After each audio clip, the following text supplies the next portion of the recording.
Shalom, Home Ministry menyampaikan selamat hari Minggu dan selamat beribadah kepada semua jemaat Tuhan yang mengambil bagian dalam ibadah minggu ini.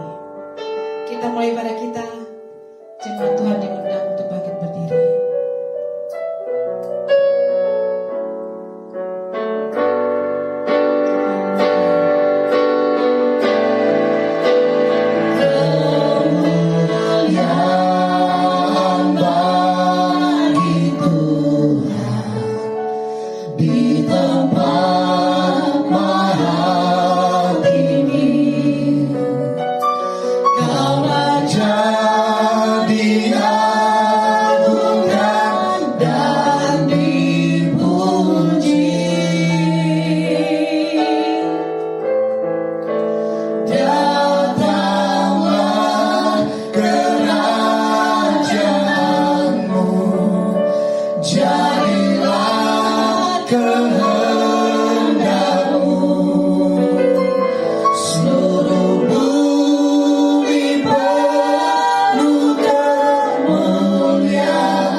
Terima kasih banyak Tuhan. Kami mengucap syukur buat setiap kasih setia-Mu Tuhan, buat penyertaan dan perlindungan dalam hidup kami Tuhan. Kami mengucap syukur kami punya Tuhan yang dahsyat dan luar biasa seperti Engkau Bapa.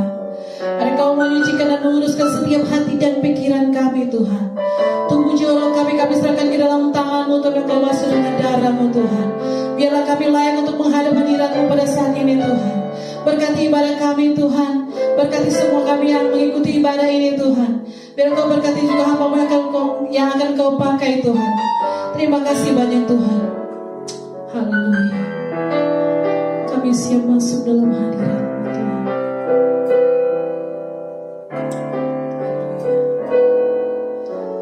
Masuk hadirat-Mu Tuhan dengan korban pujian. Masuk hadirat-Mu Tuhan, berhiaskan kekudusan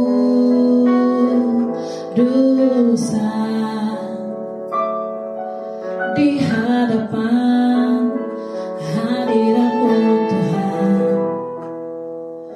Ku rasakan kedamaian di hadapan hadirat-Mu Tuhan. Ku nampak keagungan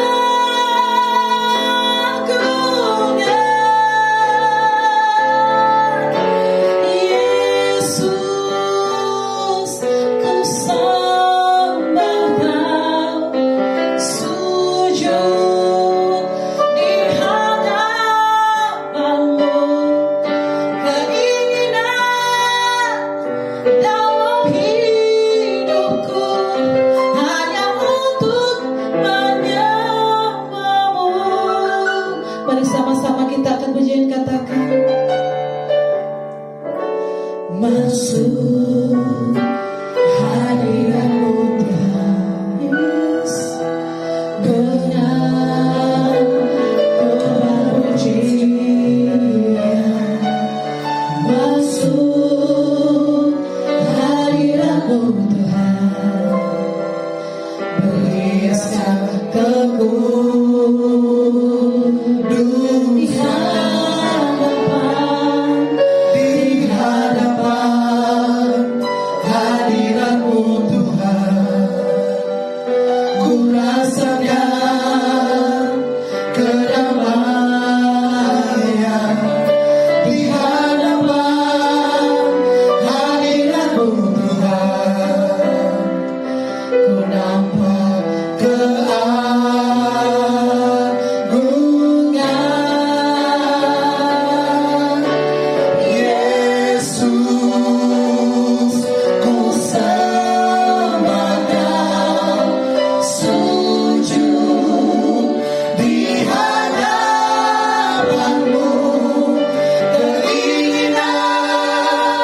dapat melewati segala hal. Amin.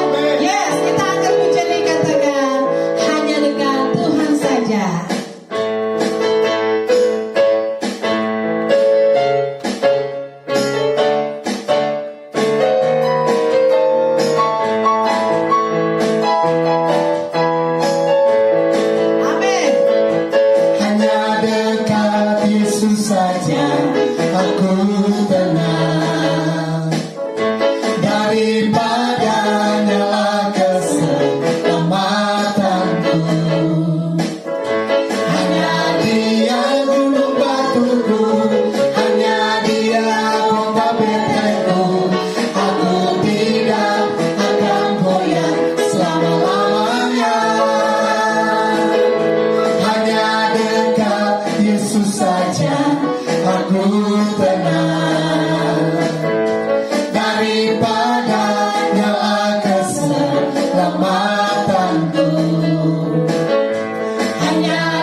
penasehat dalam hidup kami Bapa. Kami bersyukur punya Tuhan yang dahsyat dan luar biasa seperti Engkau Tuhan.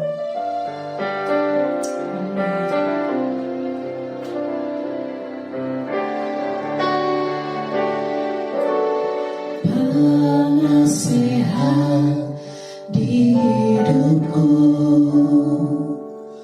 penghibur bagi jiwaku,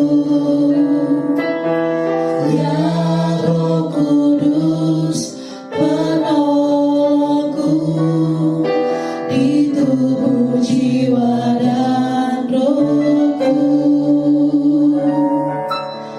Penasehat di hidupku, penghibur bagi jiwaku, ya Roh Kudus penolongku di tubuh jiwa dan rohku. Engkau Maha Hadir, Roh Kudus di sini Kau bagiku. Pimpin hidupku dan jalanku, kuasa-Mu hidupkan jiwaku. Engkau Maha Hadir, Roh Kudus di sini Kau bagiku. Naungi hidupku dan jalanku, kuasa-Mu terjadi bagiku.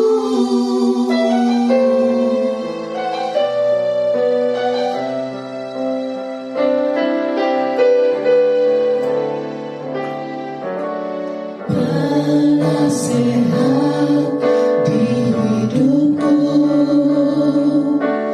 penghibur bagi jiwaku,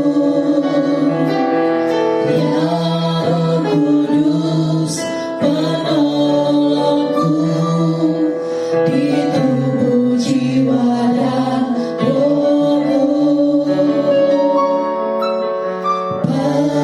Penasehat di hidupku,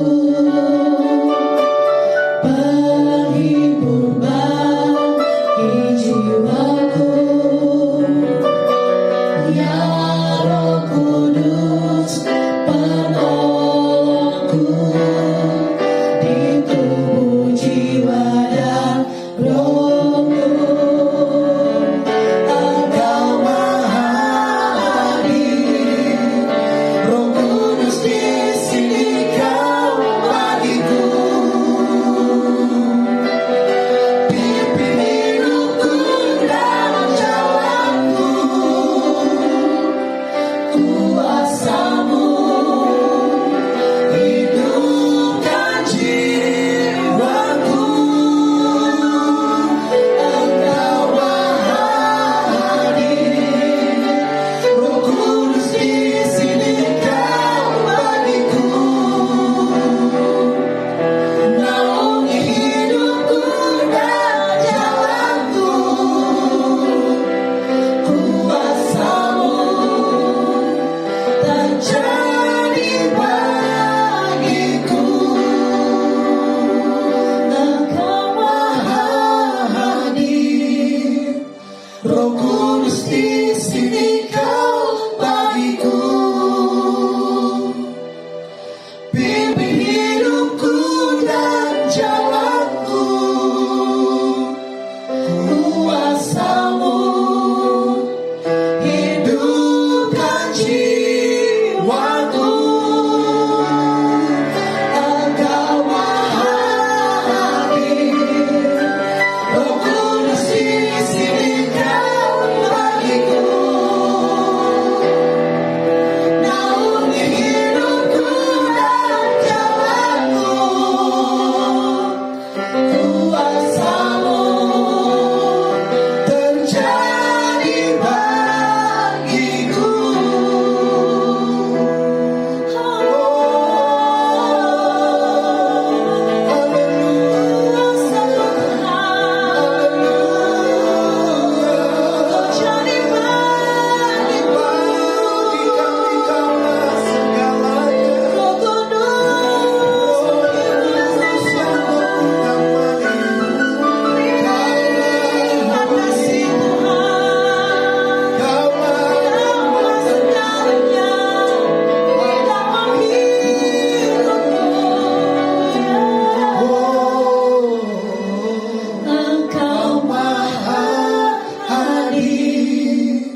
kuasa-Mu terjadi bagiku. Engkau Maha Hadir, Roh Kudus di sini Kau bagiku. Pimpin hidupku dan jalanku, kuasa-Mu hidupkan jiwaku. Engkau Maha Hadir, Roh Kudus di sini Kau bagiku. Naungi hidupku dan jalanku, kuasa-Mu terjadi bagiku.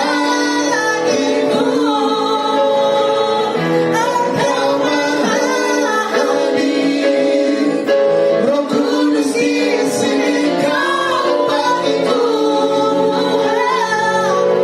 Pimpin hidupku dan jalanku,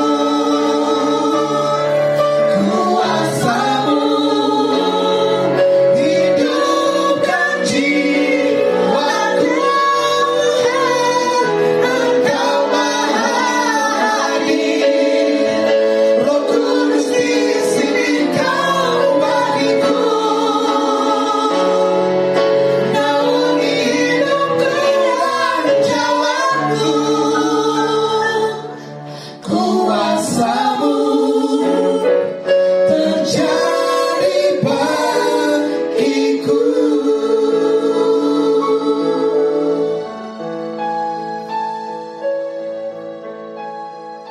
Shalom, selamat siang Sobat Home Ministry dimanapun Anda berada.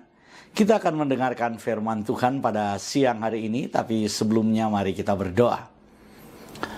Terima kasih ya Tuhan buat penyertaan-Mu, terima kasih ya Bapa buat segala sesuatu yang telah Tuhan kerjakan buat kami.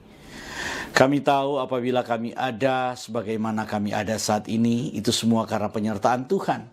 Itu semua karena apa yang telah Tuhan tetapkan buat kami. Oleh karena itu ya Tuhan, saat ini kami hadir di tempat ini. Kami memuji, memuliakan dan membesarkan nama-Mu. Dan saat ini kami rindu untuk mendengar firman-Mu. Tuhan, diamkan suara hati kami dan biarlah suara Tuhan yang kami dengar pada siang hari ini. Pakai hamba-Mu, sembunyikan dia di belakang kaki salib-Mu dan biarlah kemuliaan Tuhan yang dinyatakan. Kami siap sambut firman-Mu karena kami percaya di dalam kuasa firman-Mu yang sakit disembuhkan, yang datang dengan berbeban berat diberi kelepasan oleh Tuhan, yang datang dengan berbagai macam masalah diberi jalan keluar oleh Tuhan. Berfirmanlah kepada kami ya Bapa, karena kami siap mendengar firman-Mu. Dalam nama Tuhan Yesus kami berdoa. Haleluya. Amin. Sobat Home Ministry, kita akan membaca firman Tuhan yang diambil dari kitab Kisah Para Rasul. Kisah Para Rasul pasalnya yang keempat, ayatnya yang ke-12. Kisah Para Rasul pasal yang keempat, ayat yang ke-12. Demikian firman Tuhan. Dan keselamatan tidak ada di dalam siapapun juga selain di dalam Dia. Sebab di bawah kolong langit ini tidak ada nama lain yang diberikan kepada manusia yang olehnya kita dapat diselamatkan. Sobat Home Ministry, pada awal bulan ini, di hari Minggu saya sudah menyampaikan firman Tuhan tentang keselamatan.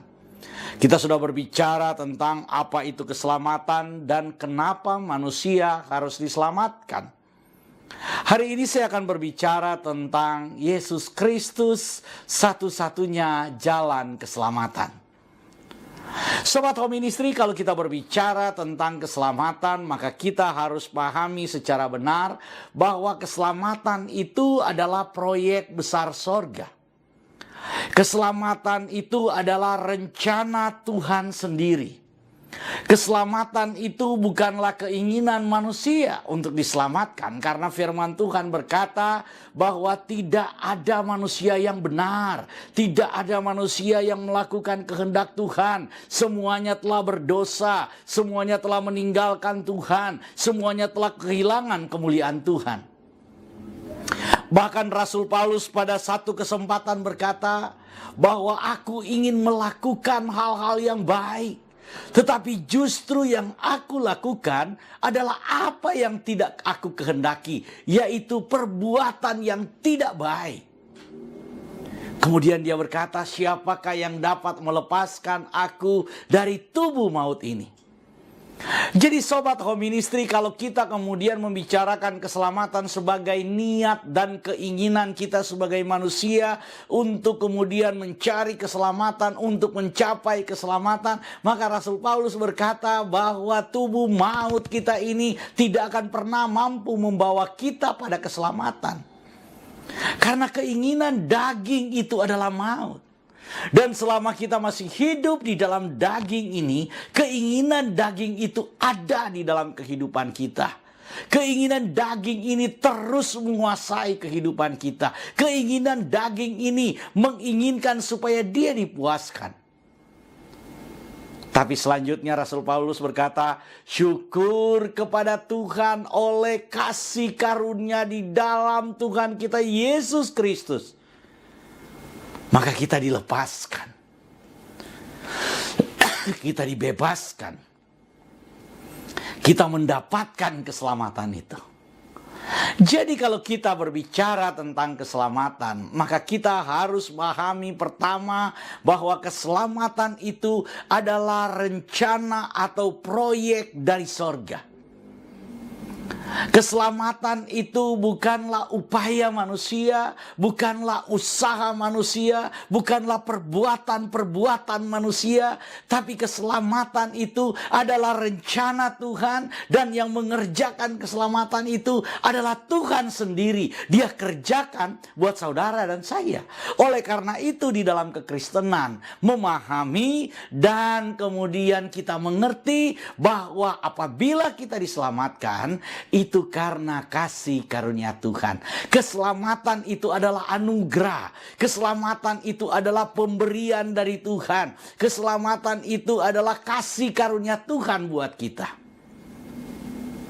Karena itu kalau keselamatan itu kita pahami dan kita mengerti sebagai rencana besar dari sorga, sebagai rencana yang kemudian dikerjakan oleh Tuhan sendiri, maka ayat yang kita baca ini berkata, keselamatan tidak ada di dalam siapapun juga selain di dalam Dia.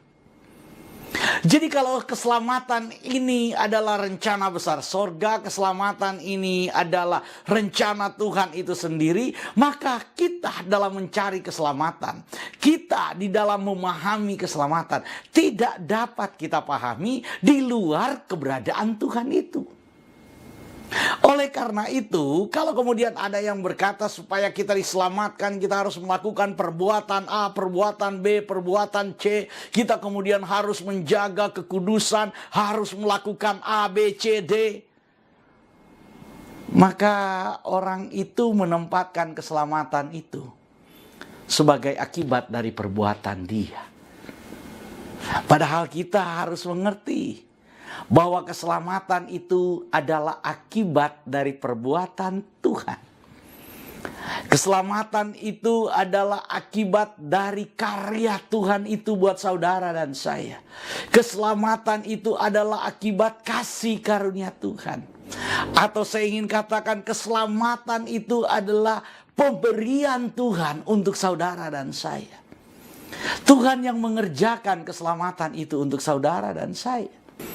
Di dalam Filipi pasalnya yang kedua, mulai ayat yang ke-12, firman Tuhan berkata begini.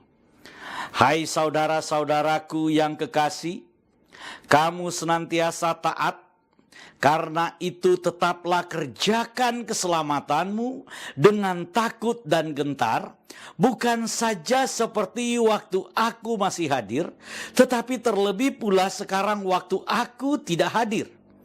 Karena Elohimlah yang mengerjakan di dalam kamu, baik kemauan maupun pekerjaan menurut kerelaannya. Seringkali ketika kita bicara keselamatan, kita hanya sampai kepada poin ayat yang ke-12. Kerjakan keselamatanmu, kerjakan keselamatanmu. Seolah-olah keselamatan itu adalah buah dari pekerjaan kita. Buah dari usaha kita menjaga kekudusan kita. Buah dari usaha kita menjaga kebenaran kita.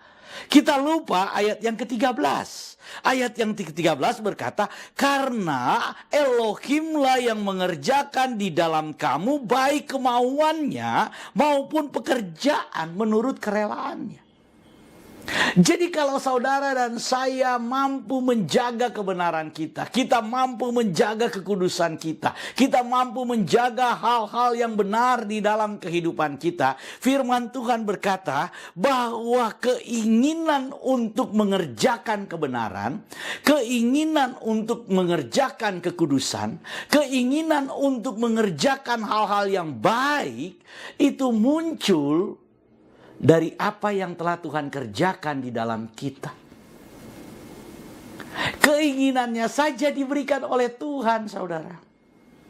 Jadi kalau hari ini saudara punya keinginan untuk percaya kepada Tuhan Yesus, untuk kemudian memilih Tuhan Yesus, untuk kemudian beribadah kepada Tuhan Yesus, maka saya ingin katakan, keinginan-keinginan itu adalah buah pekerjaan Tuhan yang ada di dalam kita.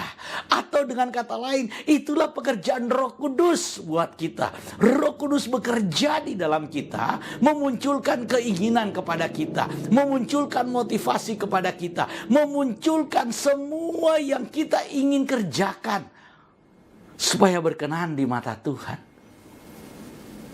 Itu sudah dikerjakan oleh Roh Kudus di dalam kita.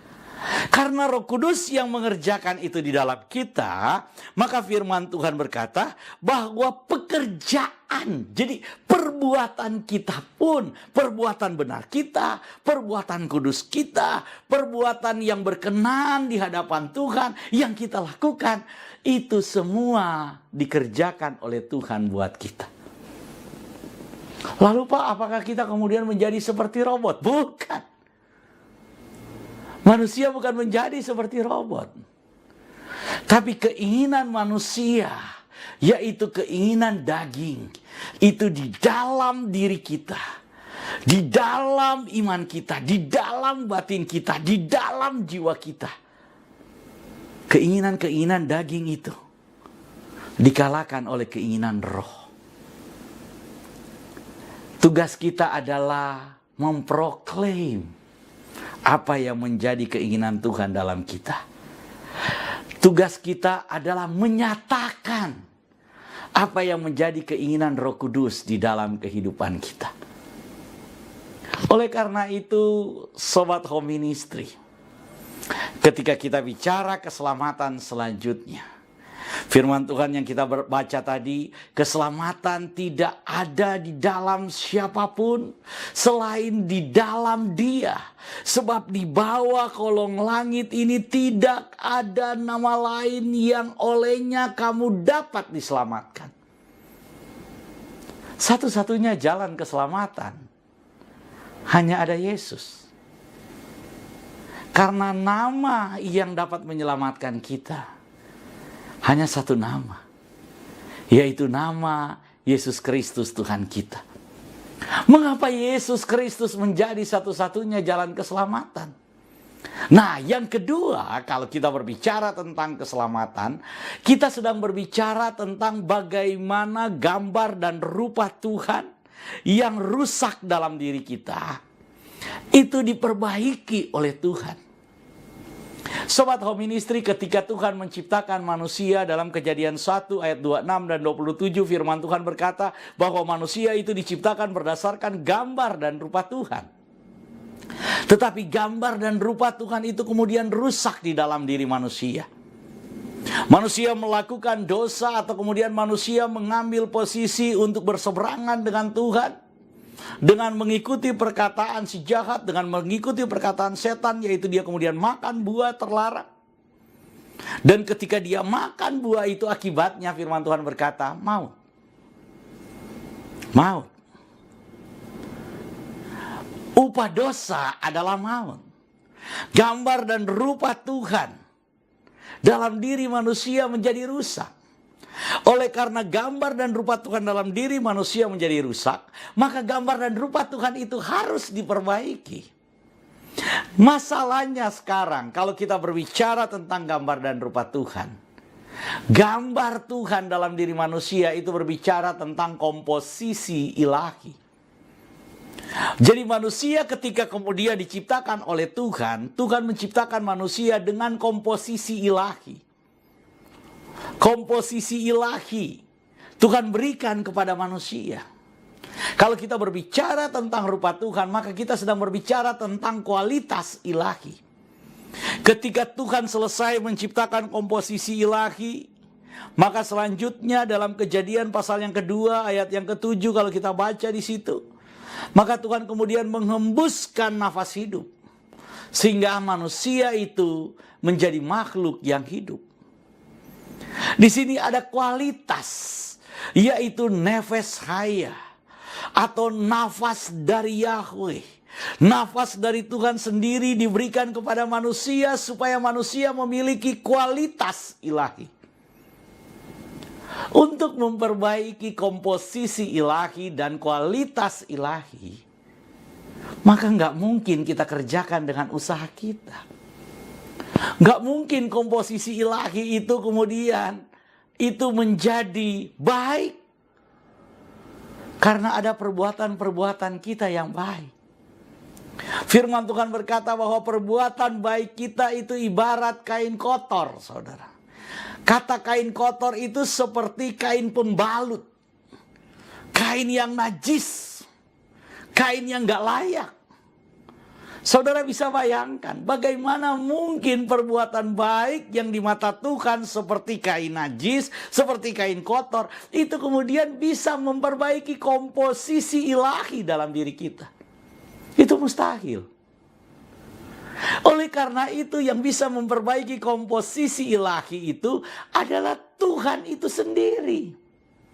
Dalam Kolose pasalnya yang pertama, Kolose pasalnya yang pertama ayat yang ke-15, firman Tuhan berkata begini. Ia adalah gambar Elohim yang tidak kelihatan, yang sulung lebih utama dari segala yang diciptakan. Karena di dalam Dialah telah diciptakan segala sesuatu yang ada di sorga dan yang ada di bumi, yang kelihatan dan yang tidak kelihatan, baik singgasana maupun kerajaan, baik pemerintah maupun penguasa, segala sesuatu diciptakan oleh Dia dan untuk Dia. Saudara, firman Tuhan ini berkata bahwa Ia adalah gambar Elohim yang tidak kelihatan. Siapa gambar Elohim yang tidak kelihatan itu? Gambar Elohim yang tidak kelihatan itu adalah Kristus. Jadi kalau kita ingin berbicara bagaimana kemudian gambar Elohim dalam diri manusia, gambar Tuhan dalam diri manusia itu kemudian diperbaiki, maka yang bisa memperbaiki itu adalah gambar Elohim itu sendiri ketika manusia diciptakan. Ketika manusia diciptakan ada frame-nya, saudara. Kalau saudara lihat donat, saudara mungkin pernah ke mall, kemudian lihat bagaimana kemudian salah satu merek donat, yaitu misalnya Jeko, itu kemudian dibuat. Biasanya kan kita bisa lihat dapurnya. Ketika dia dibuat, maka dia kemudian di situ ada frame. Dia di situ ada cetakannya. Nah, walaupun adonannya itu besar, karena cetakannya itu ukuran bulat-bulat seperti itu, maka yang keluar itu adalah bulat-bulat seperti itu, saudara. Donat-donat seperti itu. Donat yang ukurannya sama. Kenapa? Karena frame-nya itu sama. Karena cetakannya itu sama. Ketika manusia diciptakan oleh Tuhan, ada gambarnya, ada cetakannya, ada blueprint-nya. Dan frame ketika manusia itu diciptakan adalah Kristus. Oleh karena itu, untuk memperbaiki gambar Tuhan yang rusak itu, Kristus harus datang. Untuk apa? Supaya semua gambar Tuhan yang rusak dalam diri manusia itu diperbaiki sempurna sesuai dengan gambar. Jadi ketika kita kemudian percaya kepada Yesus, kita bukan cuma kembali diciptakan ulang seperti Adam, bukan. Kita diciptakan ulang sempurna seperti gambarnya, yaitu seperti Kristus. Jadi ketika kita itu dikatakan diselamatkan, itu artinya saudara dan saya diciptakan ulang, diciptakan menjadi manusia yang baru, yang segambar dengan Tuhan itu, yang segambar dengan Kristus itu. Jadi saudara dan saya, ketika percaya Yesus, kita disebut sebagai ciptaan baru. Kenapa ciptaan baru? Karena kita diciptakan ulang oleh Kristus. Menjadi segambar dan serupa dengan Kristus. Dan Kristus adalah frame-nya. Kristus adalah blueprint-nya. Oleh karena itu, Sobat Home Ministry, kenapa Yesus itu menjadi satu-satunya jalan keselamatan? Karena ia adalah gambar Tuhan yang tidak kelihatan. Lewat dia segala sesuatu diciptakan. Baik yang ada di bumi, kata firman Tuhan, maupun yang ada di sorga. Diciptakan oleh dia dan untuk dia. Jadi kalau kita bicara Yesus satu-satunya jalan keselamatan, kita bukan cuma berbicara tentang keyakinan sebuah agama, tapi kita sedang berbicara tentang planningnya Tuhan sejak awal. Ketika Tuhan ingin kemudian menciptakan manusia, Tuhan menciptakan manusia berdasarkan gambar dan rupa Tuhan. Dan ketika gambar dan rupa Tuhan itu menjadi rusak, maka Tuhan menciptakan kembali manusia sesuai dengan planning awalnya, yaitu melalui Kristus. Jadi kalau ada yang berkata, loh, memangnya cuma Yesus jalan keselamatan? Bukankah agama-agama yang lain, nabi-nabi yang lain, itu juga berbicara tentang jalan ke sorga, tentang jalan keselamatan? Mengapa Yesus menjadi mutlak? Karena hanya dia, gambar Elohim itu. Gambar Elohim yang kemudian daripadanya manusia tercipta dan segala sesuatu tercipta. Itu hanya melalui Yesus. Apakah nabi-nabi lain berani berkata bahwa dia adalah gambar Elohim? Apakah nabi-nabi lain berani berkata bahwa dia adalah gambarnya Tuhan? Dan lewat dia, maka segala sesuatu diciptakan. Lewat dia, maka kemudian kita bisa diciptakan ulang menjadi ciptaan baru. Enggak ada, saudara. Hanya Yesus. Jadi kalau kita bicara tentang Yesus, satu-satunya jalan. Karena dia satu-satunya gambar Elohim yang tidak kelihatan. Yang kedua, yang ketiga, ketika kita berbicara tentang keselamatan dan Yesus satu-satunya jalan keselamatan. Karena lewat Yesuslah kita mendapatkan tubuh yang baru, yaitu tubuh kemuliaan. Ketika manusia jatuh ke dalam dosa, maka firman Tuhan berkata bahwa upah dosa adalah maut. Tubuh kita ini kemudian mati, kembali menjadi tanah. Tetapi ketika kita percaya kepada Kristus, maka firman Tuhan berkata bahwa dia memberikan kita tubuh yang baru. Lewat dia kita mendapatkan tubuh yang baru, tubuh yang sama dengan dia, yaitu tubuh kemuliaan. Apabila nanti sangkakala Elohim itu berbunyi, Kristus kemudian akan turun dari sorga, kemudian dia berhenti di awan-awan, dan semua orang yang percaya kepada Yesus yang masih hidup itu tubuhnya akan diubahkan, diberikan tubuh yang baru, dan kita kemudian terangkat, terhisap bertemu dengan Yesus.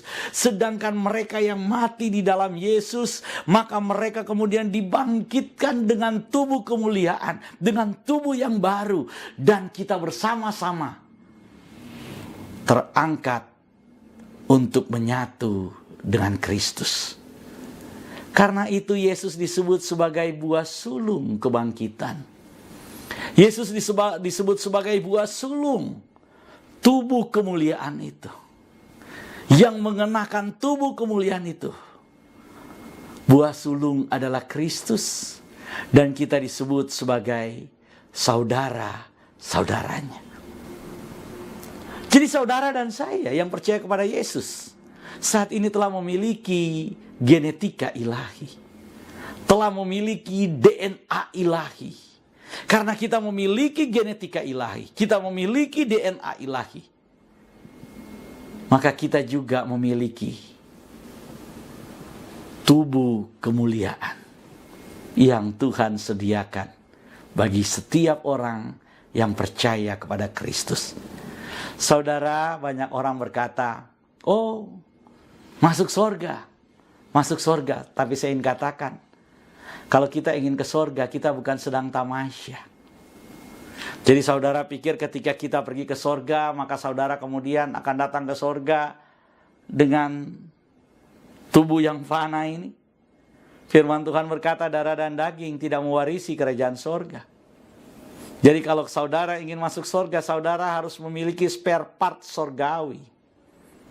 Nah, saudara ingin ke surga, tapi kemudian nggak memiliki tubuh surgawi. Bagaimana mungkin? Yesus Kristus satu-satunya pribadi yang sudah ada di surga. Dan dia dikatakan dia ke sorga dengan mengenakan tubuh kebangkitan, dengan mengenakan tubuh kemuliaan. Yesus masuk ke sorga dengan tubuh kemuliaan menjadi contoh buat saudara dan saya. Bahwa kalau kita ke sorga, maka kita harus memiliki tubuh kemuliaan. Jadi kalau ada yang berkata, oh kepengen ke sorga, saudara kita ke bulan aja. Nggak mungkin saudara kemudian pakai baju renang ke bulan. Gak mungkin kemudian saudara pakai jas seperti saya ini ke bulan. Kalau kita ke bulan, kita kemudian harus pakai baju astronot. Karena itulah yang membuat kita hidup di sana. Nah, bagaimana kalau saudara ke sorga? Saudara mau pakai baju apa? Mau pakai tubuh apa? Mau pakai tubuh kita yang sakit-sakitan ini? Mau pakai tubuh kita yang lemah ini? Mau pakai tubuh kita yang terbatas ini? Firman Tuhan berkata, darah dan daging tidak mewarisi kerajaan sorga. Dan Yesus satu-satunya pribadi yang telah mengenakan tubuh kemuliaan, tubuh kebangkitan. Dan saat ini dia ada di sorga. Dia menunggu saudara dan saya. Dia menjadi buah sulung sebagai contoh buat saudara dan saya. Jadi kalau saya berkata Yesus satu-satunya jalan keselamatan, maka kita sudah mengerti mengapa dia menjadi satu-satunya jalan keselamatan. Karena sejak awal, keselamatan itu adalah rencana besar sorga. Dan rencana besar sorga melalui Yesus. Buktinya apa? Buktinya manusia diciptakan berdasarkan gambar dan rupa Tuhan sejak awal. Dan firman Tuhan berkata, Yesus Kristus adalah gambar Elohim yang tidak kelihatan itu. Selanjutnya saudara, Yesus Kristus memberi contoh bahwa ketika dia terangkat ke sorga, ketika dia bangkit, dia terangkat ke sorga dengan tubuh kemuliaan. Dan di dalam tubuh kemuliaan, dia kemudian masuk di dalam sorga dan menjanjikan dia akan datang. Dan ketika datang, dia akan memberikan kita tubuh yang sama, yang layak untuk masuk dalam kerajaan sorga. Sobat Home Ministry, semoga firman Tuhan ini menjadi berkat buat kita. Dan biarlah Roh Kudus yang terus-menerus memberikan pewahyuan, memberikan pengertian, memberikan hikmat buat kita untuk mengerti apa yang menjadi kehendak Tuhan dalam hidup kita ketika kita percaya kepada Kristus. Tuhan Yesus memberkati. Sobat Home Ministry, dimanapun Anda berada, kita akan masuk dalam sakramen perjamuan kudus. Saya persilakan semuanya untuk bangkit berdiri. Dan kita akan mendengarkan ketetapan tentang perjamuan kudus. Demikian firman Tuhan tentang ketetapan perjamuan kudus. Tuhan Yesus berfirman, "Akulah roti hidup yang telah turun dari sorga. Jikalau seorang makan dari roti ini, ia akan hidup selama-lamanya. Dan roti yang kuberikan itu ialah dagingku, yang akan kuberikan untuk hidup dunia." Maka kata Yesus kepada mereka, "Aku berkata kepadamu, sesungguhnya jikalau kamu tidak makan daging anak manusia dan minum darahnya, kamu tidak akan mempunyai hidup di dalam dirimu. Barang siapa makan dagingku dan minum darahku, ia akan mempunyai hidup yang kekal, dan aku akan membangkitkan dia pada akhir zaman. Sebab dagingku adalah benar-benar makanan, dan darahku adalah benar-benar minuman. Barang siapa makan dagingku dan minum darahku, ia tinggal di dalam aku, dan aku di dalam dia.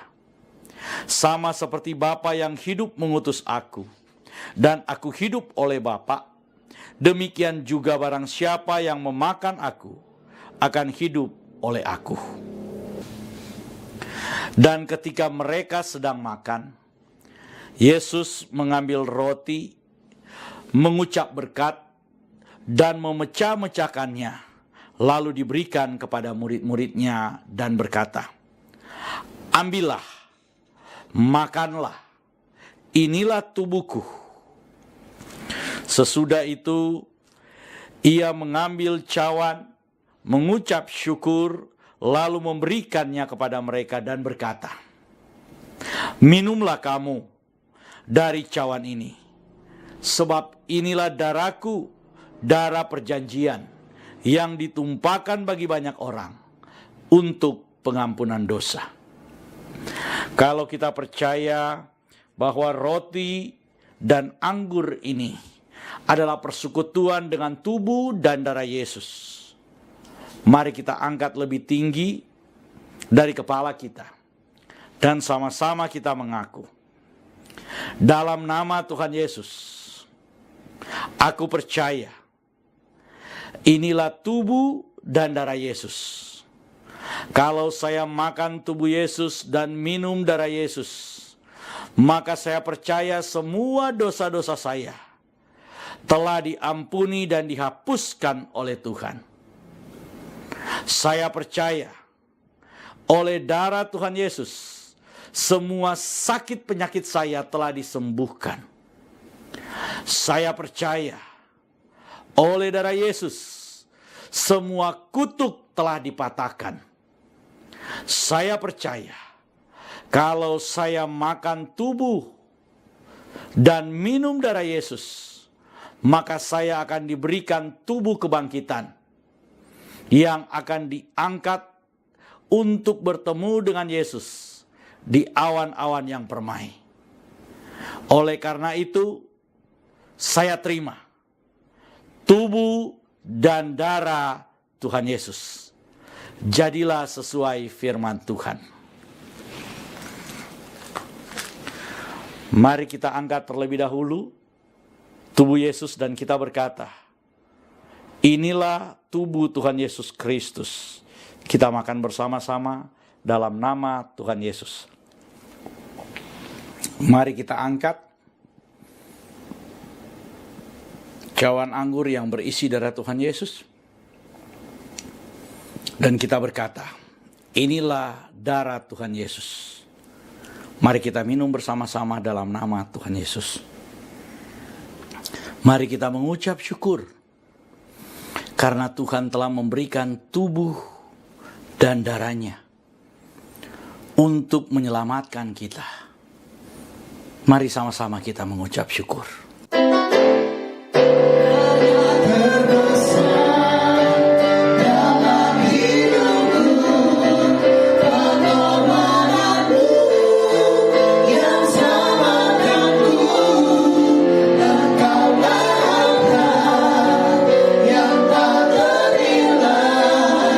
Yang ku miliki dan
milik Tuhan, kita akan mengakhiri ibadah kita hari ini. Mewakili gembala dari Home Ministry, yaitu Bapak Doni Toisuta, kami mengucapkan selamat hari Minggu dan Tuhan Yesus memberkati kita semua. Jemaat Tuhan, angkatlah kedua belah tanganmu, arahkan hati dan pikiranmu, dan terimalah berkat dari Tuhan. Di dalam nama Tuhan Yesus, diberkatilah hidupmu, diberkatilah rumah tempat tinggalmu, diberkatilah keluarga, suami, istri, anak-anak, dan cucu-cucumu, diberkatilah sumber-sumber mata pencarian, pekerjaan, penghasilan, dan semua karirmu, diberkatilah tubuh jasmani dan kesehatanmu, dan diberkatilah pertumbuhan rohanimu. Biarlah semua berkat dari Bapa Yahweh, cinta kasih dari Tuhan kita Yesus Kristus, Yeshua HaMashiach, dan persekutuan dengan Roh-Nya yang kudus, Ruach HaKodes, menyertai kita semua, mulai dari sekarang sampai selama-lamanya. Kita yang percaya diberkati oleh Tuhan dan menerima berkat Tuhan ini, mari berkata bersama saya, Amin.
Selamat hari Minggu dan Tuhan Yesus memberkati.